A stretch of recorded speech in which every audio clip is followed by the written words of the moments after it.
Welcome to Entrepreneurs and Fuego, a special edition. You know how to say a special? You know, we Latin people, we can't say special, we say a special edition with my man Simeon Rice. Especialmente. Especialmente. Especial. Especial. Edición especial. Say it again. Edición. Edición. Edición. Edición. Yeah, especial. Oh, edición especial. This is for your Latin friends out there, man. Sí, there you sí. go. There you go. How you doing? We're here with Simeon Rice, three-time Pro Bowler, Super Bowl winner. Under my main. By the way, my man is Chucky, man. Chucky Gruden. He's my main man. That's your guy. Yeah, that's my man. Okay, I respect hey, look at. I respect that. Hey, He's a good coach. Good coach. He was a good coach. I know he was a tough coach, but no, he wasn't really a tough coach. Fun coach to play for. I played with tough coaches. My high school coach was tough. Yeah. Chuck or John. He got me calling Chuck. He was a fun coach to play. He got you to the promised land, man. We got him to the promised land. Oh, yeah. Nice. I like that. Are you serious? I like that. Absolutely. He's out there. There you go. Right. All right. There you go. It's all good. Simeon Rice, man. Here's with us.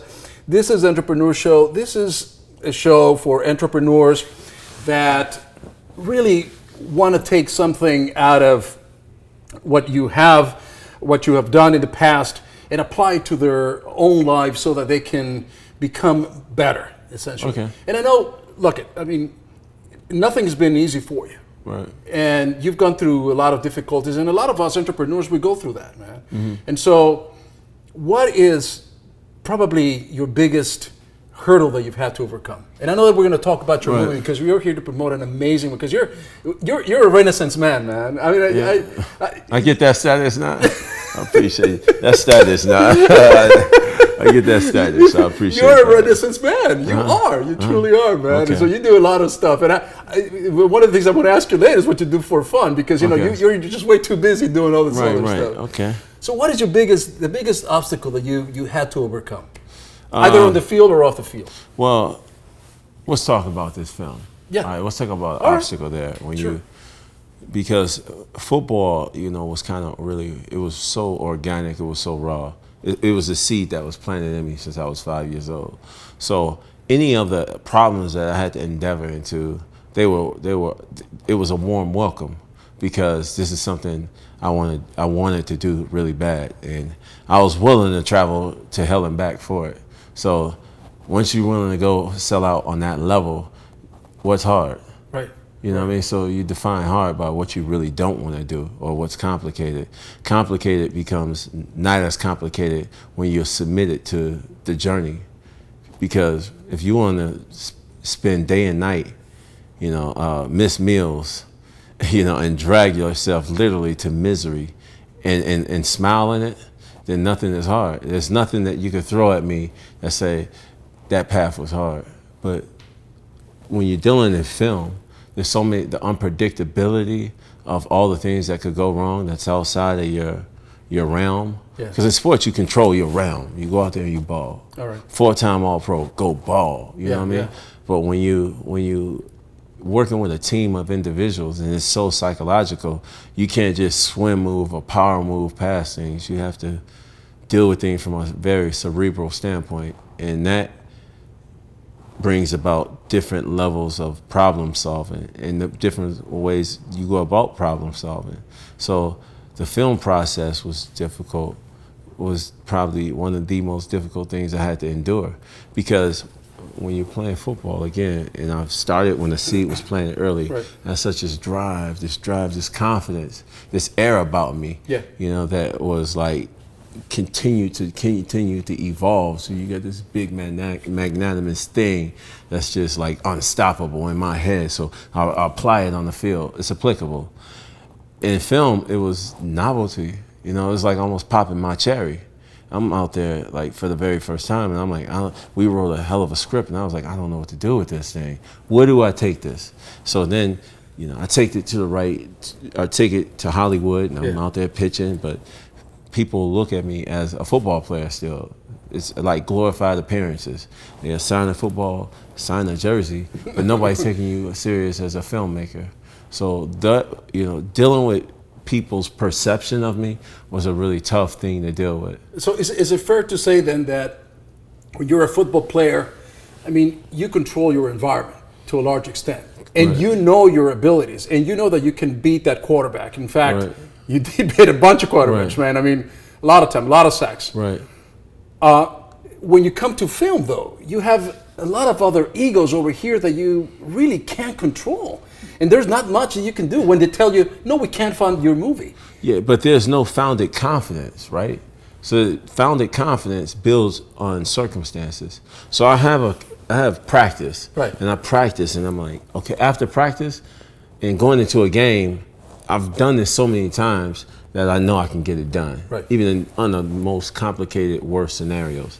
3rd and 10, you backed up on your own one, I know I still can make a play, okay? Because I could walk on the field with the confidence that I know I'm the best player on the field. When you're doing a film your very first time, it's the fear of the unknown. It's so many unknowns that you're dealing with, and you haven't yet been able to really establish yourself as a filmmaker. You want to do it, but you really don't know what you're doing. The sense of direction, you kind of just one foot in front of the other.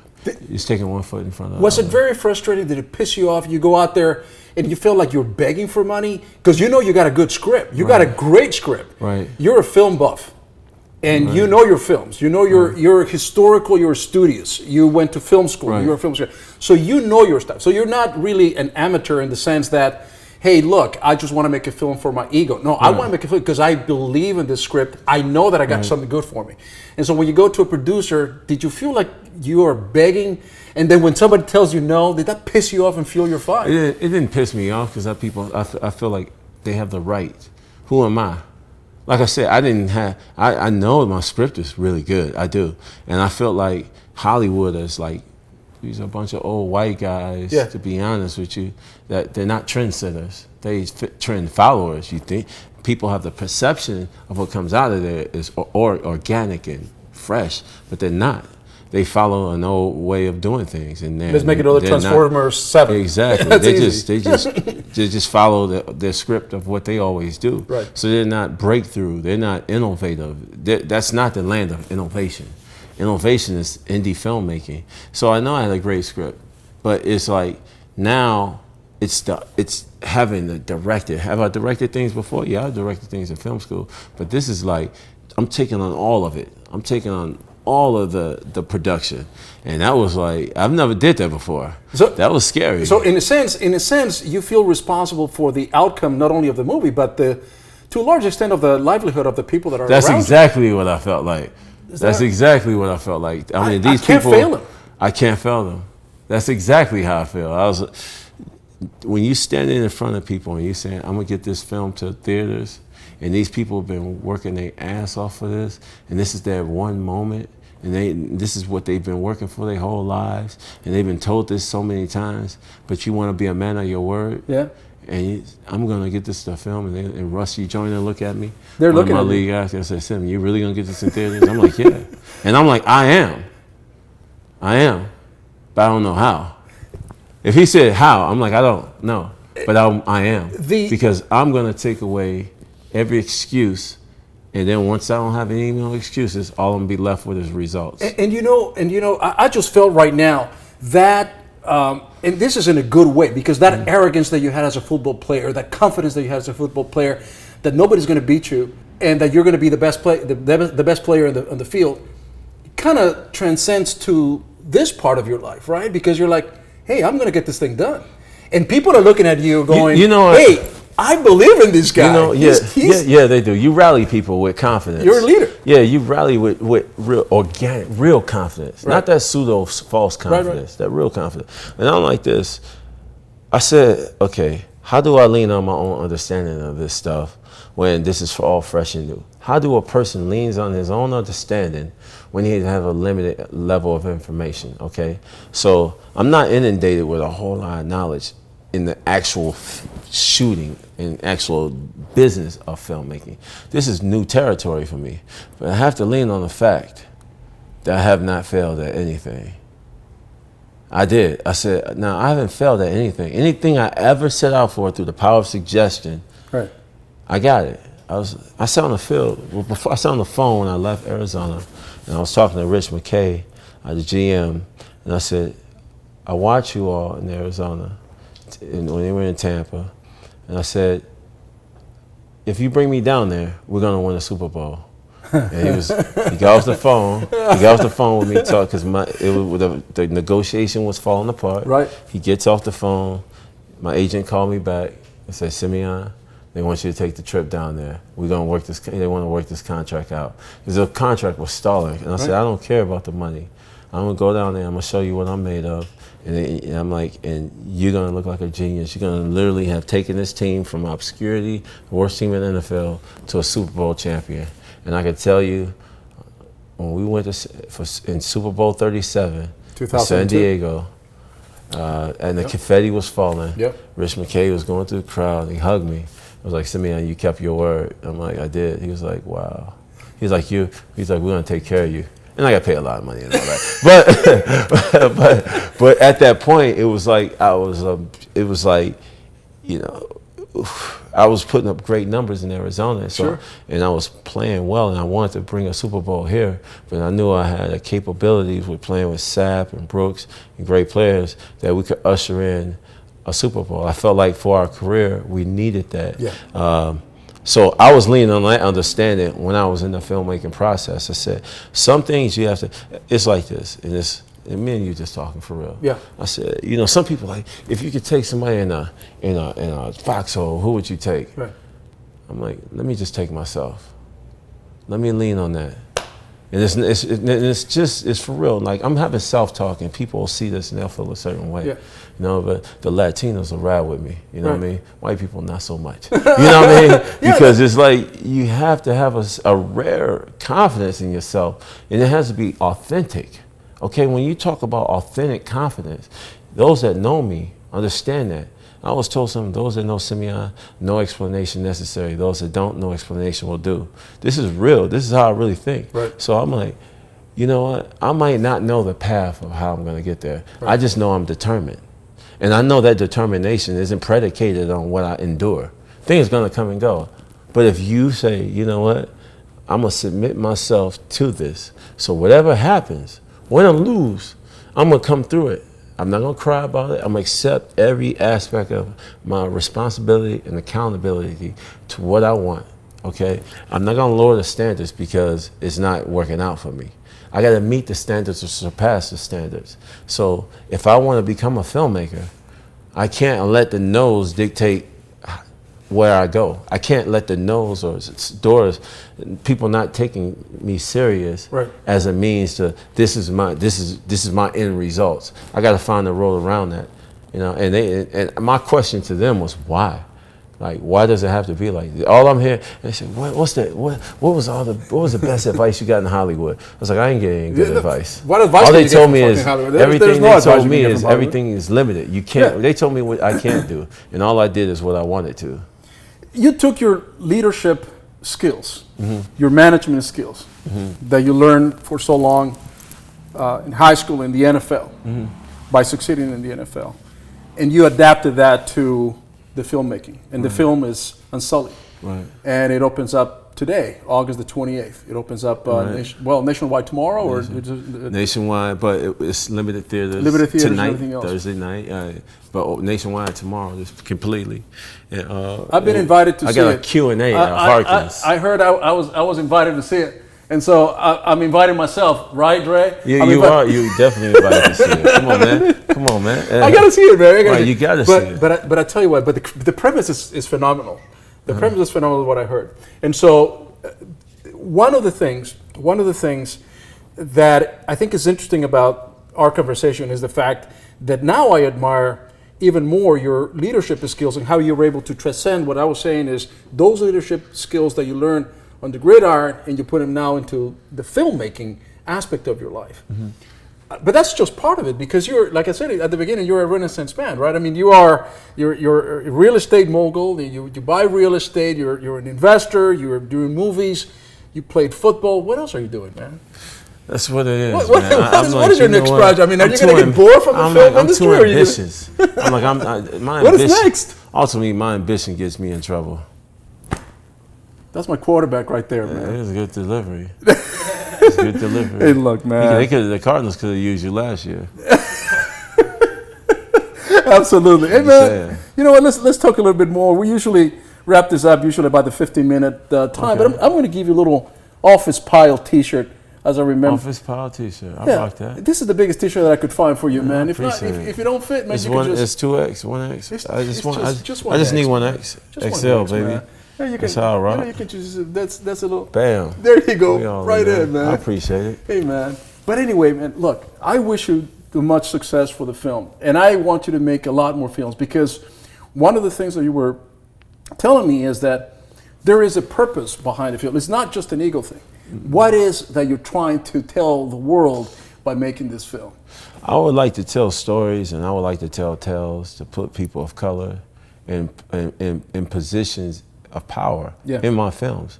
Create roles where they're heroic characters, inspiring characters, characters that just not oftentimes play stereotypical roles. I mean roles, because if you're going to change the roles, you got to change the characters that play the roles. You got to put characters in roles that they would never get. I got Reagan Farrell, a woman of color, playing a hero character in an action thriller suspense film. Let me ask you a question, man. Does the black guy get killed first in this movie, or no? There's no black guys in this movie. There's a black girl. I would have started crying right now, man. I'm like, no, don't do that. It's predictable.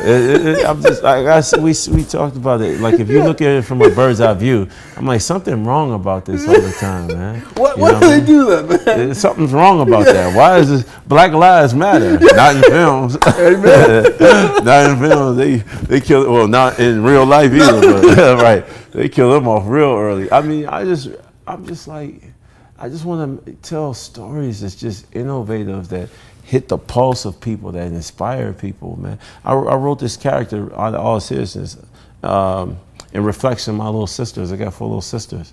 And I said, as my little sisters was growing up, they didn't have like a character, a heroic character to look up to. No, you know. And, who was your role model in a comic? Who did you like look like? Wow, you couldn't be Batman. I couldn't be Batman. There was no. Were you Superman? No. I wasn't Superman. There's no Latin or black. There was no Latin. We got Spawn, and he was from hell. You know what I mean? And that's DC comic. You know, it is true. It is true. Seriously, what Latin comic out there that's like a superhero? There wasn't. Like you know, you growing up, you like who can I be like? Yeah. Who can I be like? Who telling our story? That's right. Because if you're a little white kid, and I'm a lover of culture, but if you're a little white kid, you can literally grow up thinking like, I could be Batman. Yeah. At least you could be Bruce Wayne. Yeah, yeah. You know what I mean? You could live like Bruce Wayne. Well, yeah, I could be Clark Kent. I could be Superman. Yeah. I could be Aquaman. You know what I mean? I'm like, wow. I could be Tarzan. You know what I mean? They're able to just be anything they want in character, even in fictitious character. Yeah. You know, Iron Man. You know, Tony Starks. Yeah. You Latin? Who you gonna be? What's your character? Make up a character. You would have to make up a character. Right. There wasn't anybody. Right. But why? Why isn't there a voice for that? Why isn't it? There's little Latin kids that want to grow up and say, and no, they're not going to be that in real life, but it'd be cool to Halloween and dress up like these fictional characters, you know, without being a spoof of something. Right. Why does it have to, it don't have to be like, you know, it has to be some type of spoof. Why couldn't it just be? And that's what I mean? Right. Why can't we just tell stories? Storytellers, just let them evolve, let them breathe. Right, and that's what's cool about what you're doing, and that's so. There's really something deeper behind just that. Oh, I'm Simeon Rice here, and I'm going to make a movie just to get my ego. Nah, there's more than that, and that's what's cool about it, because you want to make sure that you get people of color represented in your movies. Right. Do you have another script coming up? I do. No way. I do. I have several. Yeah. Yeah. The first thing I did was sold a script to HBO. That was the first thing I did. Myself and Doug Ellen, who created Entourage, are partners of it. Oh, right. So that was the first little success I had. And a year goes by and you sell anything else. We just banging out scripts. And then I brought a script to Relativity. I did. And Relativity basically shut me down. So I said, okay, I brought another script. They liked the script. So they kept making me do these different passes on it. And I was like, I could do this forever. You know what I mean? Like I'm making an a la carte for these guys. Like, like the readers. I'm like, I could keep doing this, and it's like it's not going anywhere. And I know some scripts has been in production for 10 years. I'm like, so I said, listen, I went to a guy, and I said, if I make this movie, and I write this script, and they liked Unsullied, I said, if I want to do this film, they said, okay, you got to use all bankable names. You got to use bankable names. I said, no, I want to do it because I don't want characters' roles to be predictable. If you get bankable names, and you know what characters they pretty much play. I want to juxtapose all that, shake it up, so you have to pay attention to the characters now, because now that you go on this refreshing ride, because none of these characters play predictable roles. You've never seen these people before, so you're gonna be left to watch a film the way you're supposed to watch a film. You're gonna be enlightened by it. You're gonna really be like shocked and awe of certain things that happen. Like, no, that's not, no. This is the model, Simeon. I said, okay, I'll do it myself. I'll do it myself. And they said, if we like it, if we like the movie, we'll take the movie and we'll shoot it over with all new people. I said, then I'm gonna do it myself. I said, you could just take the movie from all these people that just worked they ass off on this movie. And I'm like, but I just told them that this is gonna, like, they're so overjoyed about their performances. So you're just gonna take this film and just reshoot it? I said, nah, I'll do it myself then. I'll release it. That's what I think at the end of the day, if I were to take something out of this conversation with you, is the fact that for us entrepreneurs, you have to believe in yourself. You have to. You have to be disciplined. You have to have conviction in what you're doing, and no matter what, just follow your dream. You really do. You have to submit to it. That's what I'm getting out of this conversation. That's really cool, because that's what entrepreneurship is all about. Yeah, I mean, a lot of people follow dreams based upon, like, all right, I want to be a doctor. Oh, you want to be a doctor? Oh, but I don't want to go to school. They limit it based on what they have to do. They say, I want to do something. But then the task of it, they don't really want. You have to really want every aspect of it. I was telling a good friend of mine that was working with a guy that sells art, that sells his art. And the whole story behind artists is struggling artists, right? Of course. So if you go into a situation and you don't make as much money, that's the part of the story.